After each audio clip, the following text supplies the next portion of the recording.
কি বলবো বলুন তো? মেঘনা চাইতেই জল, না ওং হ্রিং ব্রিং জাদুটোনা টোটকা? কিভাবে এলো এত টাকা ফিমুলের কাছে? সমস্ত মুশকিলেরই তো আসান হয়ে গেল এখন।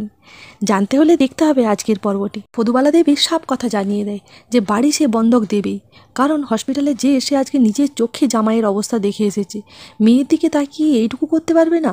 এতদিন ছেলে মেয়েকে মানুষ করেছে, এবার নয় জানবে ছেলে মেয়ের জন্যই সে পথে বসেছে, তাতে তার যা হওয়ার হোক।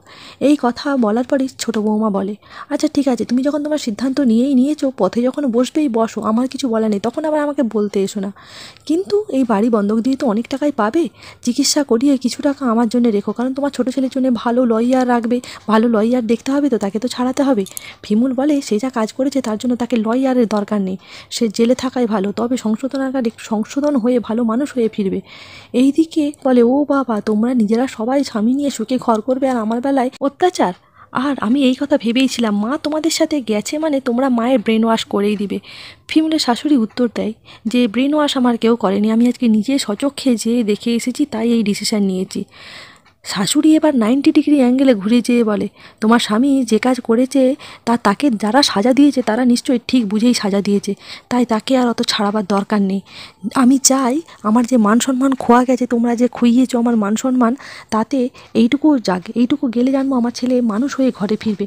আসলে সেটা তো সংশোধনাগার, সেখানে তো মানুষ সংশোধন হতেই যায়, মাথা উঁচু করে ঘর ঢুকবে। ছোটো বৌমা প্রতীক্ষা আবার বলে, আমি জানি ফিমুল এই সুযোগে ঠিক আখেরটা নিজের গুছিয়ে নেবে, অথচ চাকরি বাকরি থেকেও একটি পয়সা নেবে না, লোনও করবে না, অথচ ঠিক শাশুড়িকে দিয়ে সব কিছু কাজ করিয়ে নেবে। এই জন্যেই তোমাকে এতদিন চোখে চোখে রেখেছিলাম মা। এইদিকে আবার বলে যে তোমরা এখান থেকে কবে যাবে বলো তো, তোমরা তো বলেছিলে বেশ চলে যাবো। ফিমুলটা বলে, তোমাকে সেই নিয়ে চিন্তা করতে হবে না, আমরা যখন যাবো বলেছি তখন ঠিকই যাব। ফরাক যখন এই কথা শোনে তখন বলে, আমরা তো যাবো, তাতে তোমার প্রবলেমের কি আছে? এইদিকে শাশুড়ি বলে, শোনো পরাগ, তোমার কিন্তু এখন কোথাও যাওয়া হবে না, বাড়ির এই অবস্থা। আর বৌমা, তোমাকেও বলছি, আমার ছেলেদের কিন্তু বাইরে ভাড়া ঘরে থাকা, ছোটো ঘরে থাকা অভ্যেস নেই, তাই ওরা ওখানে যেয়ে থাকতে পারবে না। আমি জানি তুমি এখন বলবে আমি তো আজকে এই দলে থাকি, কালকে ওই দলে থাকি, নিজের বিবেক নিজের চিন্তাভাবনা দিয়ে কিছুই করি না, কিন্তু তলিয়ে ভেবে আমিও দেখি, আর যখন ডিসিশানটা নিই তখন বুঝতে পারি। তাতে তোমার আমার প্রতি যাই অভিযোগ থাকুক, তাতে তোমাকে সেটা এই ঘরে থেকেই করতে হবে। আর তুমি যদি চাও আমাকে নিজের মতো করে মানুষ করে নিতে, সেটাও তোমাকে এই ঘরে থেকে করতে হবে। মোদ্দা কথা হলো, আমার ছেলেকে নিয়ে তুমি আলাদা হয়ে চলে যেতে পারো না। আমার ওই একটা মাত্র ছেলেই সম্বল, অনেক কষ্ট করে অনেক যন্ত্রণা বুকে চেপে ছেলেগুলোকে মেয়েগুলোকে মানুষ করেছি, তুমি আর কি বুঝবে?